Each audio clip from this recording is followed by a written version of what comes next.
लातूर विभागीय मंडळाचे अध्यक्ष सुधाकर तेलंग सरांचा आज वाढदिवस. सर, आपलं अभिनंदन आणि वाढदिवसाच्या मनपूर्वक शुभेच्छा. सर्वप्रथम आपण काय संकल्प केला आहे? तेलंग पॅटर्न राज्यात गाजतोय, काय सांगाल?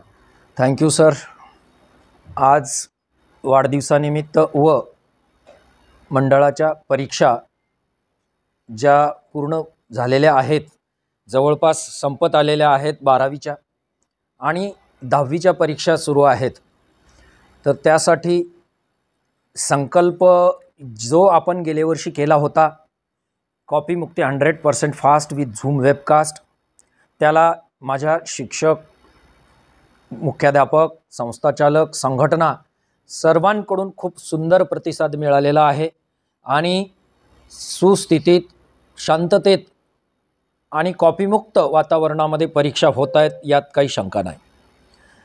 पार्ट 1 म्हणून आपण कॉपीमुक्ती 100% fast with zoom webcast Latur जिल्ह्यामध्ये ज्या शाळांमधून एक मोबाईल वार रूममध्ये ठेवून, या ठिकाणी बोर्डामध्ये वार रूम कालपासून सुरू केलेली आहे आणि CEO, कलेक्टर यांच्या मदतीने, शिक्षण अधिकारी यांच्या मदतीने वार रूम सुरू केली होती आणि त्याला उत्तुंग प्रतिसाद मिळालेला आहे. तो होता जसा पुष्पा पार्ट 1 होता तसा पुष्पा पार्ट 1 आहे आणि आपण पार्ट 2 पुढच्या वर्षी पूर्ण करूया. म्हणजे वर्गामध्ये आपणास एका वर्गामध्ये मोबाईलद्वारे, झूमद्वारे आपण हा जो संकल्प गेल्या वर्षी केला होता तो अर्धा पूर्ण झालेला आहे आणि पुढच्या वर्षीसाठी तो परिपूर्ण करण्यासाठी कॉपीमुक्ती 100% फास्ट विथ झूम वेबकास्ट हा संकल्प ठेवून आपण शासनाच्या निर्देशानुसार पुढच्या परीक्षा अत्यंत उत्तमपणे आणि शांत वातावरणामध्ये कॉपीमुक्त, भयमुक्त परीक्षा पार पाडण्यासाठी प्रयत्न करूया. प्राचार्य DN केंद्रे सर, आपण आता सुधाकर तेलंग सरांना काय शुभेच्छा दिल्या आहेत, काय सांगाल? आज लातूर बोर्डाचे कर्तव्यदक्ष चेअरमन आणि एक अभ्यासू व्यक्तिमत्व आणि कवी यांचा वाढदिवस आहे. यापूर्वी आम्ही त्यांचं प्रमोशन झालं म्हणून सत्कार केला होता. त्यावेळेससुद्धा त्यांनी अतिशय चांगला प्रतिसाद दिला. त्यावेळेस जो संकल्प आम्ही व्यक्त केला होता त्यानुसार कॉपीमुक्त आणि भयमुक्त परीक्षा घेण्यासाठी त्यांनी आव्हान केलं होतं. त्याला संस्थाचालक संघटना, मुख्याध्यापक संघटना, प्राध्यापकाची चुकटा संघटना या सर्वांनी सहकार्य केलेलं आहे आणि लातूर जिल्हा महाराष्ट्रामध्ये पहिला निश्चितच आहे, कारण या ठिकाणचं वातावरण अतिशय चांगलं आहे. विद्यार्थीसुद्धा भयमुक्त आणि कॉपीमुक्त वातावरणामध्ये परीक्षा देत आहेत. बाहेरच्या महाराष्ट्रामध्ये एका ठिकाणी 12वीच्या विद्यार्थ्यांना आत्महत्या केल्याचं उदाहरण होतं, पण आपल्याकडे तसं काही घडलं नाही.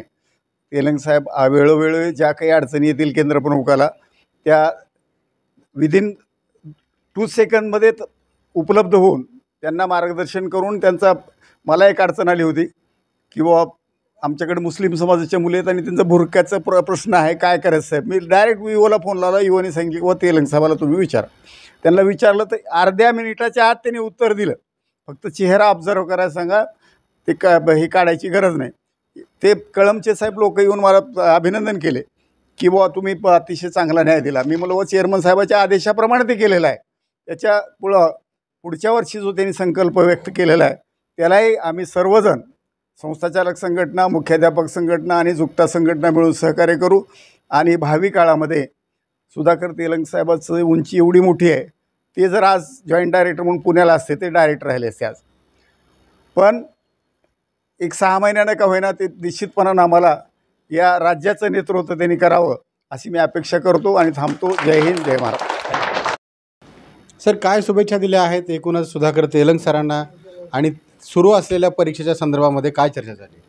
सर, मी मुकुंद बोकारे, नांदेड जिल्हा कनिष्ठ महाविद्यालय शिक्षक संघटनेचे मार्गदर्शक.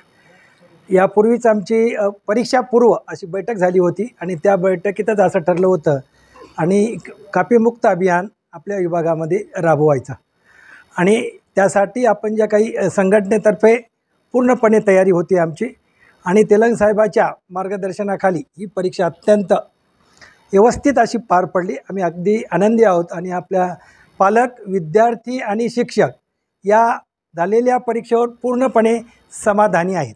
काय शुभेच्छा दिल्या? तेलंग साहेब हे आमच्या नांदेड जिल्ह्यातलं एक उभरतं नेतृत्व आहे. ते कवी आहेत, ते साहित्यिक आहेत आणि ते महाराष्ट्रामध्ये एक अतिशय अभ्यासू असं व्यक्तिमत्व आहे. म्हणून महाराष्ट्राचं नेतृत्व करावं अशी आमची इच्छा आहे.